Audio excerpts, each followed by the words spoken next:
In August 1914, the two greatest navies in the world made ready for war. Now the Royal Navy will settle the question of the German fleet. If they do not come out and fight, they will be dug out, like rats from a hole. But the two fleets rarely met. Instead, a new kind of war evolved. More stealthy, more cruel. A war not against battleships, but people.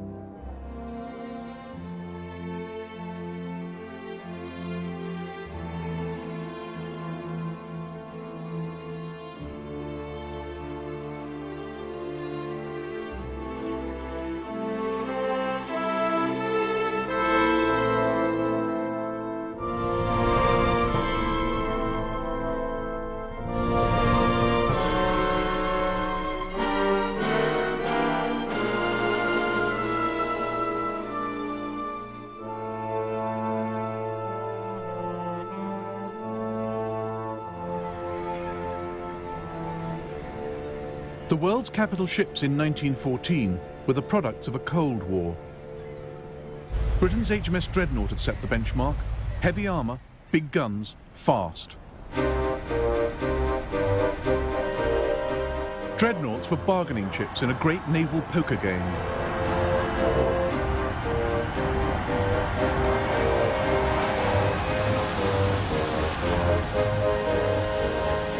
Germany had 13 and 7 building, Austria-Hungary 3, America 10, Britain 20.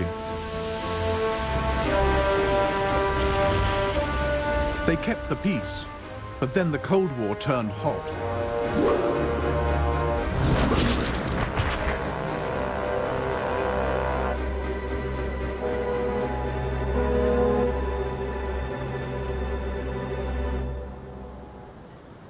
Britain and Germany were the main opponents, staring each other down across the North Sea.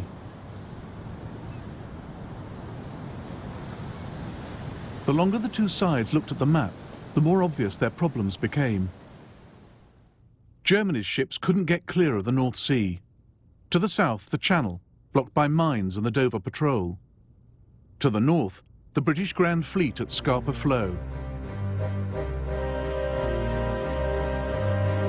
But Britain couldn't get at the German fleet unless it came out from its heavily protected bases. And if they actually met in the North Sea, the result could be catastrophic.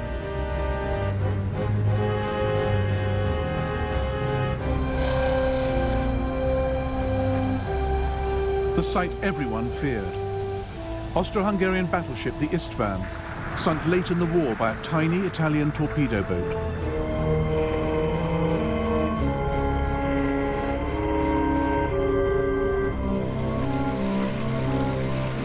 In 1914, the German Navy believed torpedoes and submarines might tip the balance their way. A hit-and-run war with little history and no rules.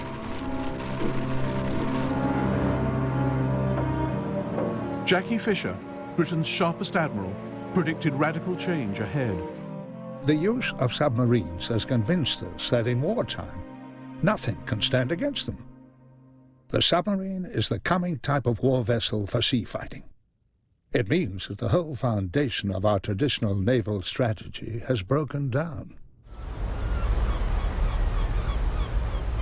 2 days into the war, Germany unleashed 10 U-boats into the North Sea to hunt down the British fleet. One of them, U-21, made her way to the Firth of Forth, where the British cruiser HMS Pathfinder was leaving Rosyth Naval Base.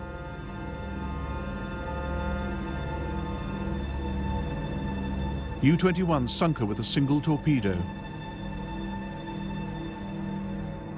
Within a fortnight, the Germans had more good news.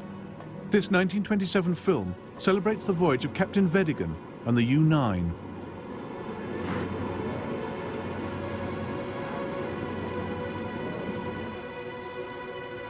Through my prismatic glasses, I noticed a small masthead coming into view near the Mars lightship.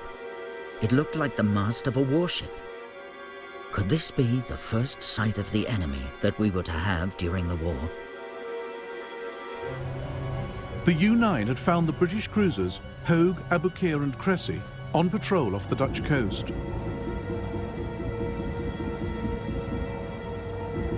Practically obsolete, they were nicknamed the Live Bait Squadron.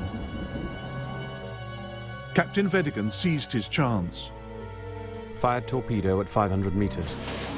Target was middle ship in a 3-ship formation. 31 seconds later, the torpedo struck Abu Qir.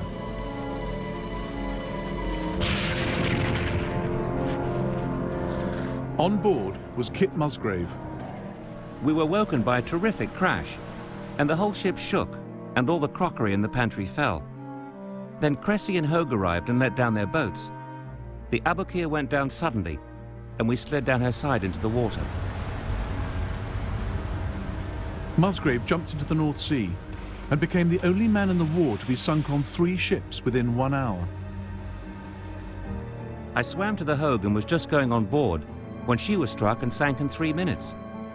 I then swam onto the Cressy and was hauled up the side with a rope. But she was struck also, and we sank. Georg von Müller was chief of Germany's Imperial Naval Cabinet. On our return from the morning ride, the first news of the successful torpedo attack by the U-9 on 3 English cruisers. We are all delighted, and the Kaiser is in 7th heaven.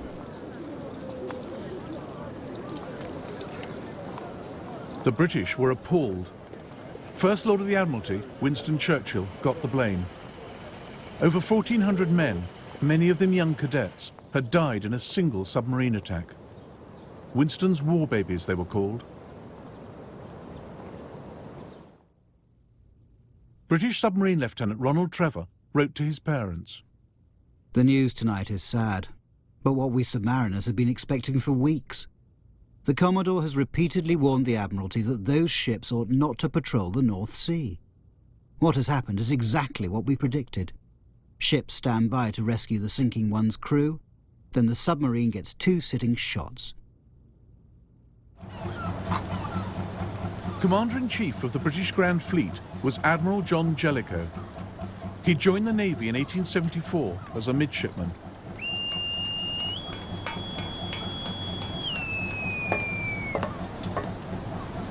Known as Silent Jack, he was experienced, capable, and cautious. He ended patrols off the German coast, confining his most valuable ships to Scapa Flow and Rosyth, at the very limits of the U-boat's range. He warned the Admiralty. The Germans have shown that they rely to a very great extent on submarines, mines, and torpedoes, and there can be no doubt that they possess an actual superiority over us in these particular directions. Germany's forward submarine base was on the island of Heligoland. The U-boats were ordered to sweep the North Sea.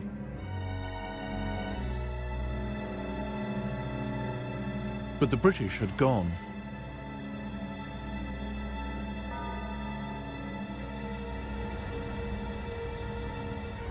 On the 16th of December 1914, hoping to lure the British out, 5 German warships steamed across the North Sea. At 7 in the morning, they opened fire on Scarborough and Hartlepool. There was a terrific crash. We thought it must be sudden thunder. But when another crash came, we rushed to the window and saw a lot of smoke and cried, "It's the Germans!" 2 of the wee girls hung on to me and said, "Are the Germans going to kill us?" 122 people died in the attack. It was the first time enemy warships had killed anyone on the British mainland in over a century. Jellicoe too had been thinking about attacking the enemy's homeland, but his weapon would not be a hit-and-miss naval bombardment, but a blockade, tight as a drum and lethal. What we have to do is starve and cripple Germany.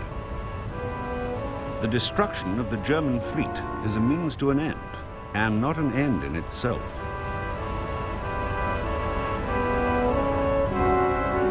Here was a use for those huge battleships, as sentinels sealing the exits from the North Sea, stopping Germany's fleet getting out and her vital food and war supplies getting in.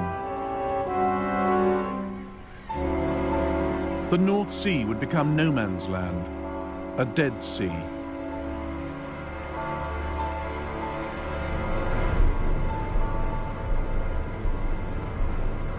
Jellicoe was helped by an invention more important than dreadnoughts or even submarines: wireless. Every day, every German ship radioed its position back to fleet headquarters at Wilhelmshaven.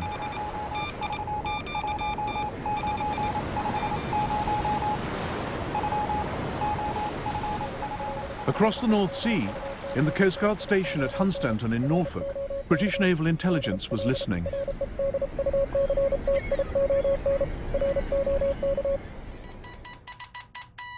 The German messages were passed on to a group of codebreakers working in one of Britain's most secret departments, Room 40, deep in the heart of the Admiralty Old Building.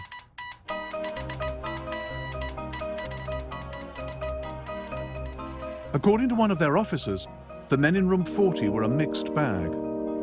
They knew ordinary literary German fluently, and they could be relied on. But of cryptography, of naval German, of the habits of war vessels of any nationality, they knew not a jot. Some, like Dilwyn Knox, would help crack the German Enigma code in the Second World War. But in 1914, they desperately needed some clues. The break came in the Baltic Sea, where a German cruiser, the Magdeburg, was captured by the Russians. On board, they found one of the most valuable documents of the war and passed it on to their British allies. This is the Magdeburg's codebook. It allowed the men in Room 40 to read nearly everything the German Navy was planning.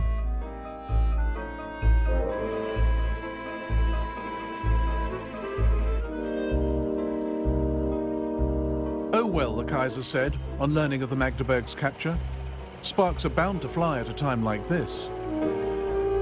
But the Kaiser had no idea his enemies had his codebook. No idea of the immense advantage they now possessed.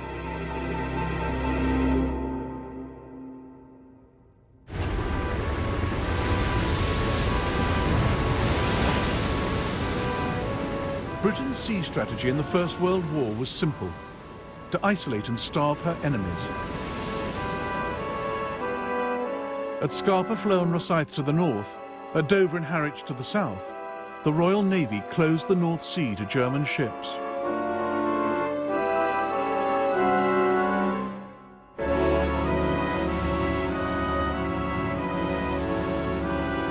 The blockade was a brutal vision, brainchild of Maurice Hankey of the Committee of Imperial Defence. My belief in sea power amounted almost to a religion. The Germans, like Napoleon, might overrun the continent. This might prolong the war, but could not affect the final issue, which would be decided by economic pressure. The Director of Naval Intelligence agreed. Grass would sooner or later grow in the streets of Hamburg, and widespread death and ruin would soon be inflicted. Germany began the war with a merchant fleet of nearly 4 million tons. Within months, she lost a quarter of her ships, seized in harbours, or caught making a dash into the no-man's land of the North Sea. Lloyd's of London kept a log of every vessel sunk. Their records show that on one day alone, the 8th of August 1914, Germany lost 41 ships.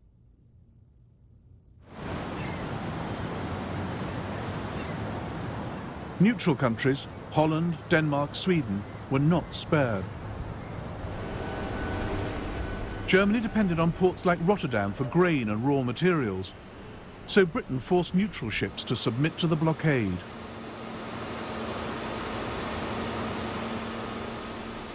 Starting with Holland, the British pressured shipping companies into declaring their goods. In every country, she built up a network of agents. They tracked ships coming and going. Who was sending what, where? Any ship could be stopped. Any found with banned supplies for Germany had its cargo seized. Within weeks, the German government started to ration food. Caroline Ethel Cooper was an Australian stranded in Leipzig since the start of the war. Every week, she wrote to her sister in Adelaide. My dear Emmy, the government has seized the whole bread, flour and meal supply of the country. We are allowed only 4 pounds of bread and can only buy 1 pound of white flour at a time. Now that the war against neutral ships and food supply has begun, prices rise every week. Sailors like Richard Stumpf were stuck in harbour, frustrated and hungry. 2nd of April 1916. We spend most of our time worrying about our bellies. Even the officers are embittered and dissatisfied.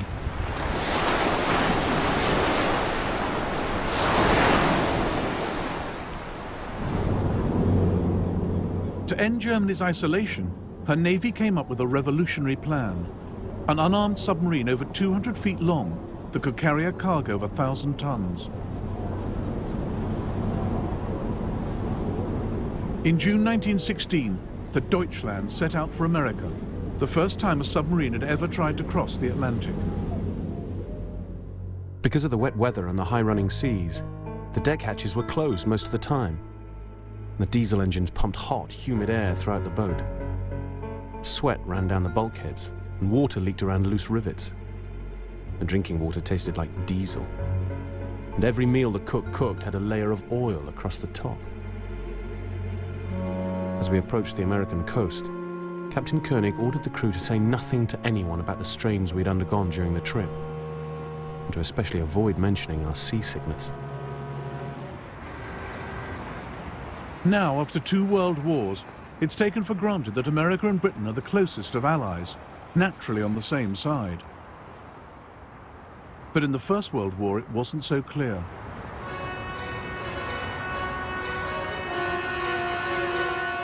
"8 million Americans had German parents or grandparents.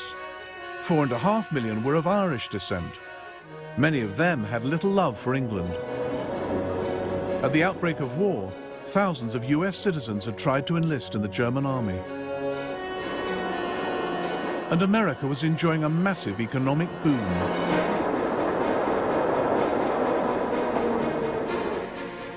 Half Britain's war budget was spent in the States. Companies like Bethlehem Steel were swamped with orders. They hauled in 6 times the profits they'd made before the war. The Deutschland was just another good customer.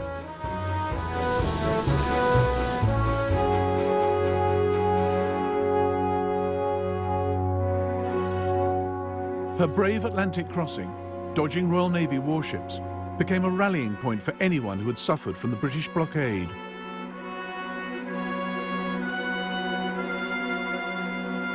Our crossing gradually became a triumph.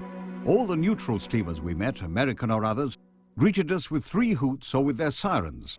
Only an English steamer sailed past in deadly silence, while we were proudly raising the black, white and red flag in the wind. The Deutschland's crew received a hero's welcome. There were dinners in their honor. Captain Koenig was invited to meet the president. The 3 weeks we spent in the United States were a non-stop party. Everywhere we went, people gathered round us. They all wanted a souvenir of some kind. I even sold the buttons off my shirt and the stripes off my tunic. German families introduced us to their daughters, and we never had to pay for beer.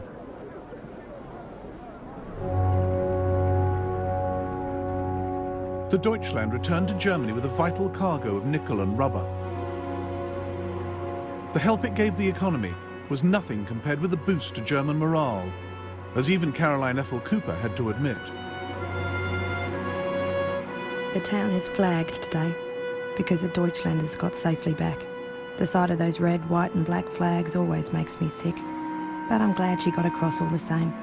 It was a sporting run. But the Deutschland was too small to break the blockade.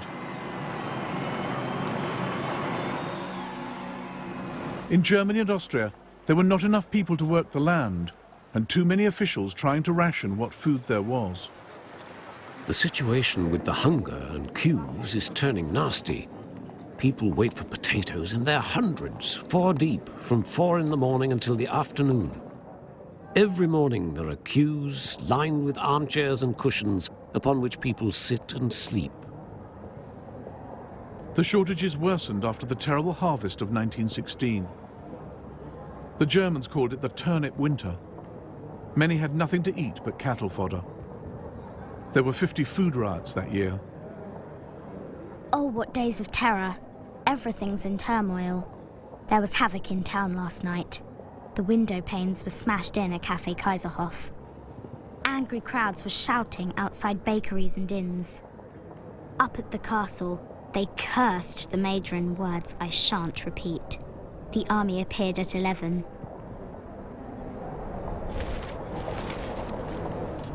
It's horribly cold, and because the rolling stock has all been taken for the war effort, there is an extreme shortage of coal.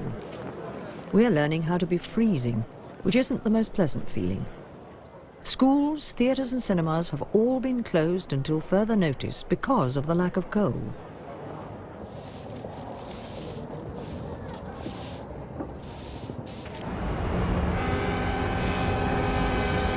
The German Navy did nothing to help. Even if large parts of our battle fleet were lying at the bottom of the sea, it would have accomplished more than it does now, lying well preserved in our ports. At Wilhelmshaven, people wrote graffiti on the walls. Dear fatherland, you may rest assured. The fleet's in harbour, safely moored. Admiral Reinhard Scheer had been ordered not to risk his ships against the full British fleet. But by mid-1916, the pressure to do something was intense.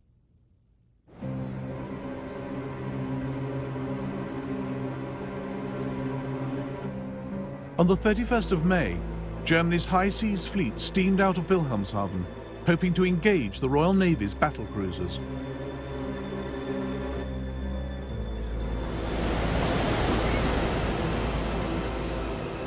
But the British were one jump ahead.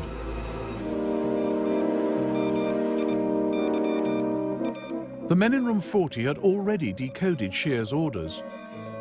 3 hours before the Germans had even left harbour, the entire British Grand Fleet was on its way to intercept them. Now the world would get the great sea battle it had been waiting for, Jutland.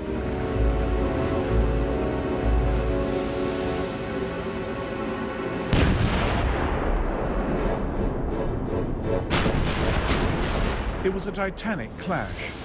250 warships, 100,000 men. Britain's first great fleet action since Trafalgar. It was a fight they had to win. If Germany ended up masters of the North Sea, the blockade would be finished, the British Army in Europe cut off, Britain herself open to invasion.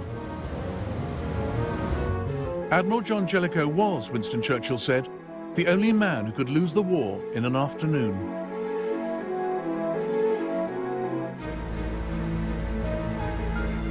Less well armoured than Germany's, Britain's ships preferred to fight at very long range. But at Jutland, the range was just 5 miles. We fired very slowly, with deliberation, while the Kaiser-class ships in front of us shot like mad. Now the English were in an unfavourable position.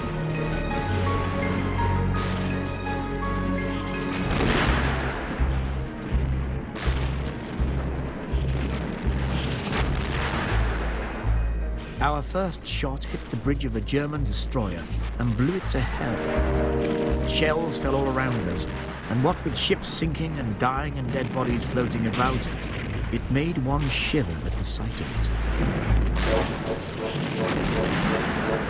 At 4:30 p.m, the battlecruiser Queen Mary was hit by a shell which exploded in the ship's magazine. A horrible sight it was. First, an enormous height of dull red flame, followed by a great mass of black smoke, amongst which was the wreckage thrown in all directions. The blast was tremendous. Admiral Beatty watched from HMS Lion. There seems to be something wrong with our bloody ships today. About 7 o'clock, we passed the wreck of a large ship, which at that time we hoped was a German, but later learned was one of ours. She was broken right in two. The bow and stern were sticking up about 50 feet and quite independent. But the British had the Germans outgunned and outnumbered. As evening fell, the German fleet broke off the action. We were in a regular death trap. There was only one way to escape the unfavorable tactical situation. Turn the line about and withdraw on the opposite course. We had to get out of this dangerous enemy envelopment. To silent Jack Jellicoe, peering through the fog of battle, it didn't look as though the Germans were running for home, but lulling the British into a trap. If the enemy battle fleet were to turn away from an advancing fleet, I should assume that the intention was to lead us over mines and submarines.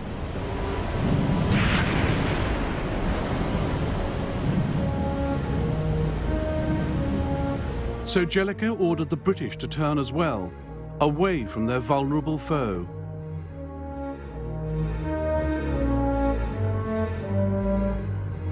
As night fell on the 31st of May 1916, the men in Room 40 tracked the retreating German fleet. They passed its positions on to the Royal Navy, giving Jellicoe a last chance to finish the Germans off. But the Royal Navy failed to catch them, and the German fleet made it home. During the night, telegrams arrived giving the estimated losses of the English, which are 2 to 3 in our favour. The Kaiser was therefore able to announce at breakfast, "We have won a great victory in the North Sea."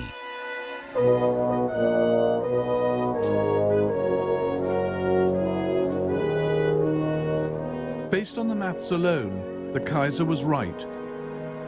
Germany had lost 11 ships and 2,500 men. Britain 14 ships and 6,000 men. But that wasn't the point. The Kaiser's battleships were back in harbour and stayed there till the end of the war. The British fleet still ruled the North Sea, ever more tightening the blockade.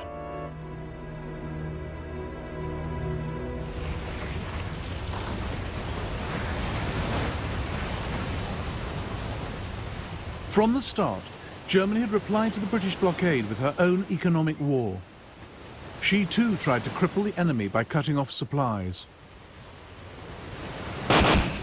This light raider, the Merva, was one of the few surface ships Germany ever sent into the North Sea. Her target, not warships but cargo boats. She sunk 20,000 tons, building a large collection of captured crews.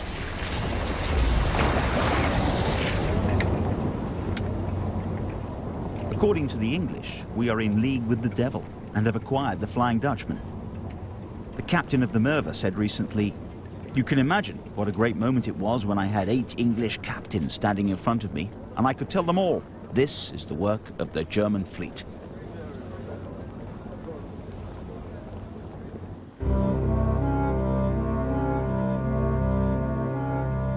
Germany's U-boats joined in the war against Allied trade.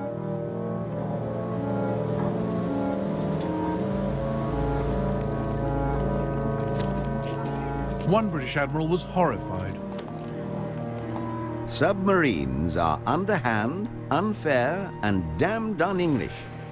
As for U-boats attacking civilian ships, it is impossible and unthinkable. If they do, their captured crews should be hanged as pirates. The U-boat blockade of Britain would have to be ruthless. But Germany's Chancellor, Bethmann Hollweg, realized the effect this would have on world opinion, as he told Georg von Müller. Spent the afternoon with the Chancellor, who wished once more to discuss the U-boat question. Bethmann envisaged the remaining neutrals united against us as the mad dog among the peoples of the world. That would mean the end of Germany. Germany's admirals were furious at having their hands tied. But submarines were ordered to stick to the old rules of war. They gave warnings of their attacks. They did not attack underwater. They gave merchant crews time to escape.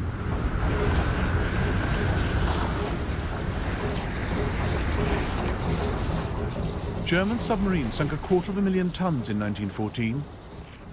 But Britain built new ships faster than the U-boats could sink them. Far from being choked by the German blockade, the British economy flourished. The British firm Vickers, with a workforce of 78,000, turned out guns, aeroplanes, battleships, and record profits.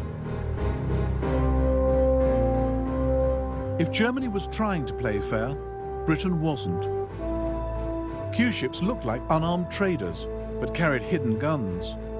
They looked like easy prey, but when submarines came close, the Q-ships uncovered their guns and attacked. To add to the deception, they often sailed under foreign flags. Lieutenant Heinrich Crompton, on the U-41, was caught by just such a trick. As the two ships came within 300 meters of each other, the steamer opened a heavy, accurate rifle fire from all along the railing, immediately joined by large caliber guns hidden fore and aft. The U-41 immediately returned 3 rounds from the forward gun, all hits to the hull. Throughout the action, the steamer continued to fly the American flag.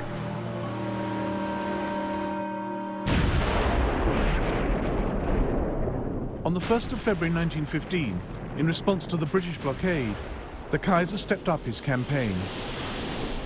He declared that all the waters around Britain were a war zone, in which any ships, including neutrals, might be sunk. This decision set Germany on a collision course with America.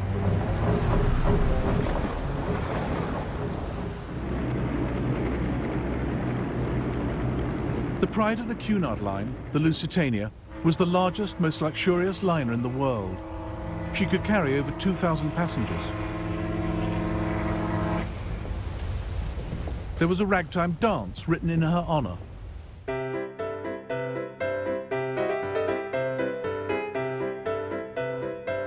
On the 1st of May 1915, Cunard posted a list of her departures in the New York Times.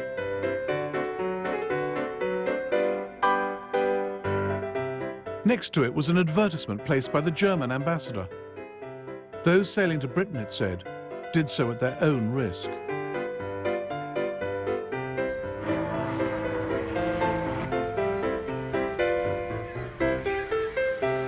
At 11:30 that morning, the Lusitania left New York for Liverpool. Her captain made light of the submarine threat. It's the best joke I've heard in many days.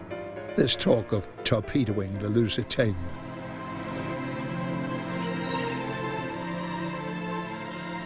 This is the last picture of her ever taken.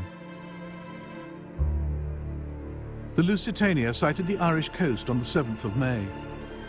The lighthouse in the old Head of Kinsale was traditionally used by ships on the Atlantic run to get their bearings.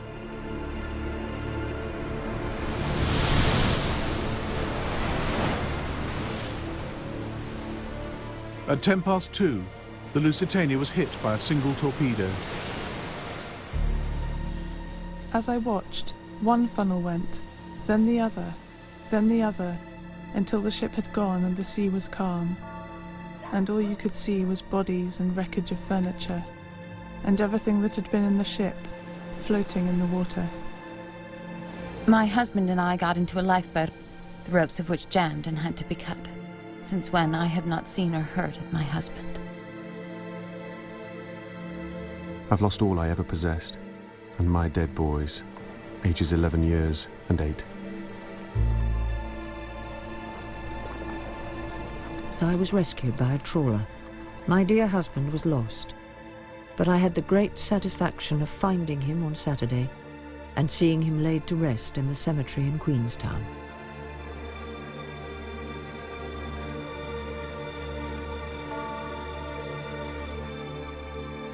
Police reports were sent to relatives to identify the bodies. 1,200 people died on the Lusitania, including 128 Americans. At the battlefronts in Europe, tens of thousands were dying every day, but the fate of the great Cunard liner overshadowed them.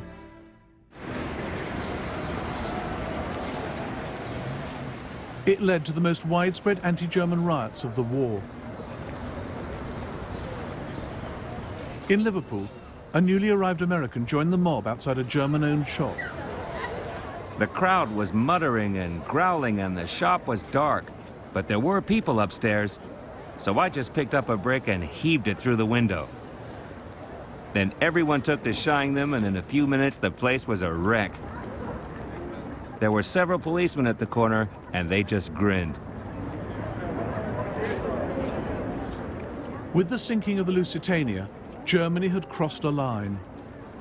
The whole world hates us because we are conducting the war in such a brutal manner, and the brutality is increasing. I was at a party when the report of the torpedoing of the Lusitania arrived. I saw two officers' wives who, mad with joy, started to dance about the room. Don't forget, I said, that there were also women and children aboard. That doesn't matter, they said, and danced on. The more who go to the bottom, the better.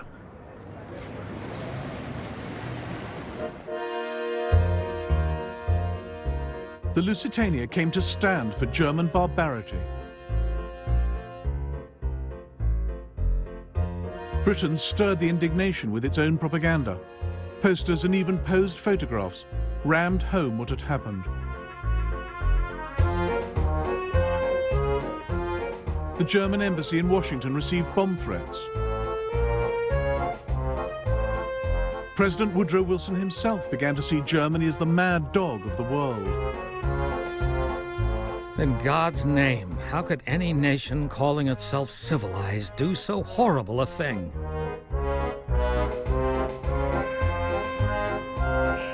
It seemed America might clamber down off the fence. But outrage soon gave way to caution. Wilson reassured the nation that America would not go to war. There is such a thing as a man being too proud to fight. There is such a thing as a nation being so right that it does not need to convince others by force that it is right. And anyway, war would be very bad for business. Wilson kept the United States prepared but neutral for 2 more years.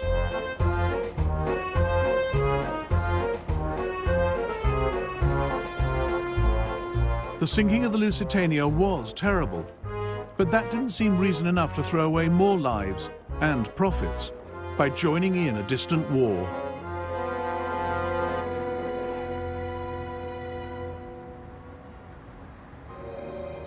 Germany's policy in America after sinking the Lusitania was complex. She kept her U-boats in check, but not her spies. In 1916, German agents blew up Black Tom Island, a loading depot in New York Harbor.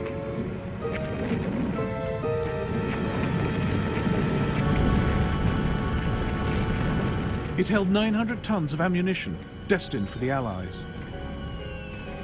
Several thousand persons lined the seawall and acquired a real picture of what the firing line in the European war looks like. The water line was one mass of red glare.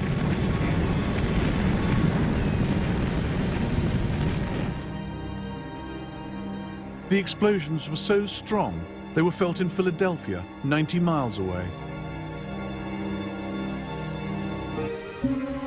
German agents slipped bombs onto ships in American ports. There were several assassination attempts, and even a bomb planted in the US Capitol. German agents are everywhere.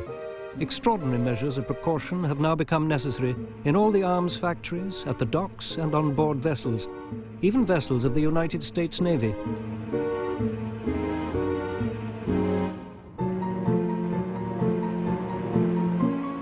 Hard evidence tying Germany to espionage operations against America came from one of the spies himself.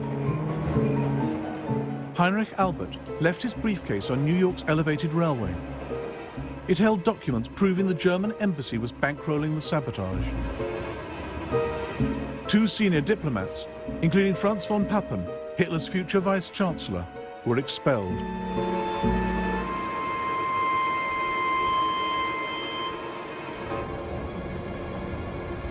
But nothing got in the way of business on the New York Stock Exchange. When Germany won a battle, Allied stocks fell. When Britain won, her shares rose. American investors were betting on the war. For British Cabinet Minister David Lloyd George, There was a direct connection between battle and bank. Success means credit.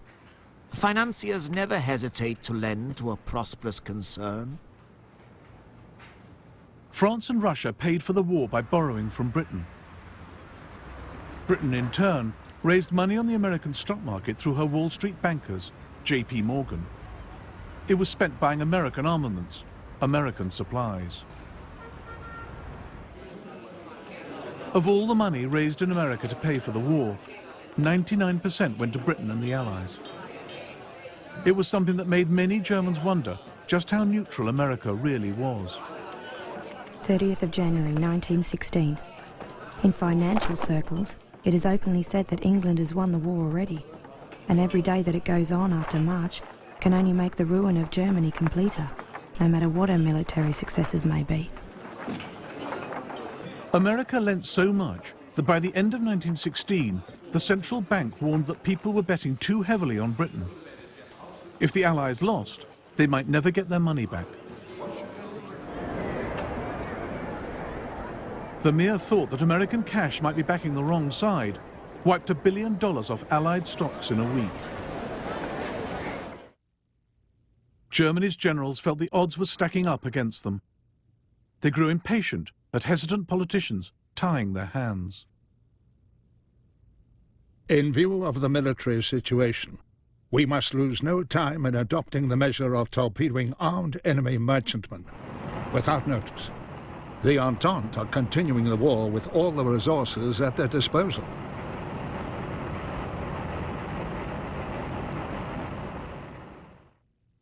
Our ambassador prophesies war with America if we persist in our intention of torpedoing armed merchantmen without warning. The Kaiser wrote in the margin of the report, "I do not care." The Kaiser didn't care because of some key German calculations. His generals gambled that if America joined the Allies, she would not have a decisive impact on the fighting in Europe until 1919. Long before then, the U-boat campaign would have brought Britain and France to their knees.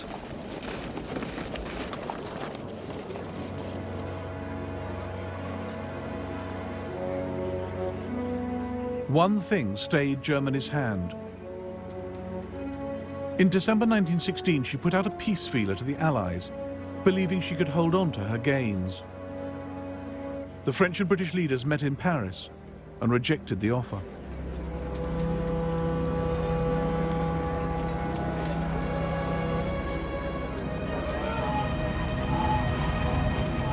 Germany now staked everything on a new submarine campaign. U-boats would sink all ships on sight without warning. February the 2nd is a special and uplifting day for us Germans, the beginning of the all-out submarine war. We are all holding our breaths and hoping that with this radical medicine, we will finally cure England of our arrogance and secure a quick peace, the terms of which we will dictate.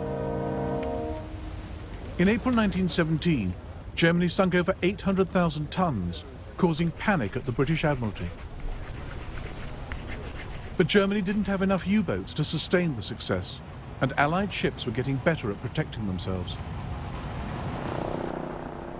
Merchant ships now travelled not singly, but in convoy, with more destroyers to protect them.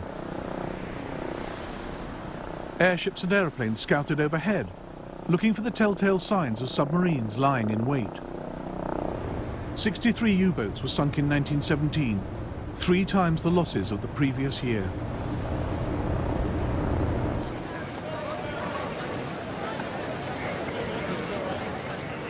One captured U-boat was put on display in London. 13,000 people paid to view it on the first day. Its German sailors couldn't believe the contrast between the Allied home front and their own. We remained in Dover for 2.5 days, and we were plentifully supplied with food, drink and smokes, for you notice nothing of the war here. There are no wooden soles or bicycles with wooden tyres, and the butchers' shops have rows and rows of pigs hanging up. There is no prospect of starving England. I am glad, for the war is over for me. The second U-boat campaign was a double failure. It didn't deliver militarily. German submarines could not sink enough Allied ships to make a difference. And it was a diplomatic disaster, pushing America to the very brink of war.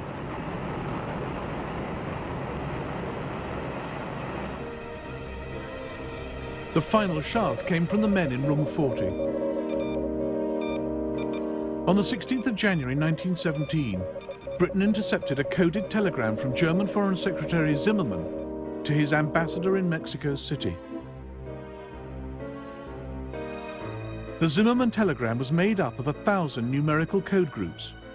It took 2 weeks to decipher. And as the meaning emerged, the men in room 40 realized they were holding the most extraordinary intelligence of the war. Destined for the Mexican government, the telegram outlined Germany's plan for Mexico to invade the United States. We make Mexico a proposal of alliance with an understanding on our part that Mexico is to reconquer Texas, New Mexico, and Arizona. The settlement in detail is left to you.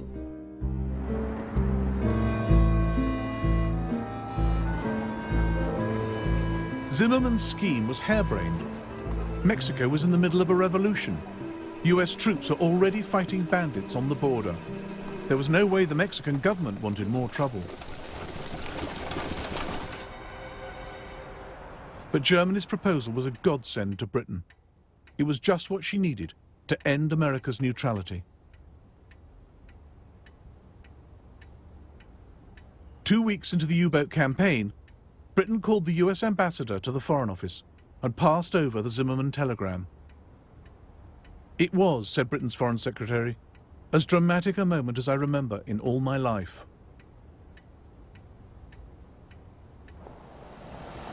On the 2nd of April, President Wilson went to the capital. The United States had not declared war when the Lusitania went down. It had not declared war when spies blew up its shipyards. But Germany urging Mexico to attack America was in a different league. On the 6th of April 1917, the United States declared war against Germany. 3,000 miles from home, an American army is fighting for you. Everything you hold worthwhile is at stake. Only the hardest blows can win against the enemy we are fighting. Invoking the spirit of our forefathers, the Army asks your unflinching support to the end that the high ideals for which America stands may endure upon the earth.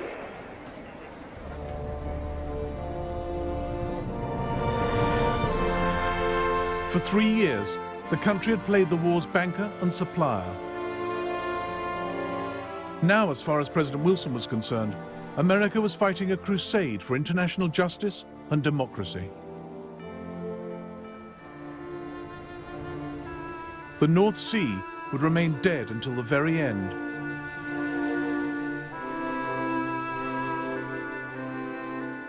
The Germans now set themselves a desperate task: to win the war before American troops arrived in force. And President Wilson's liberal crusade would be up against new ideas of socialism and revolution.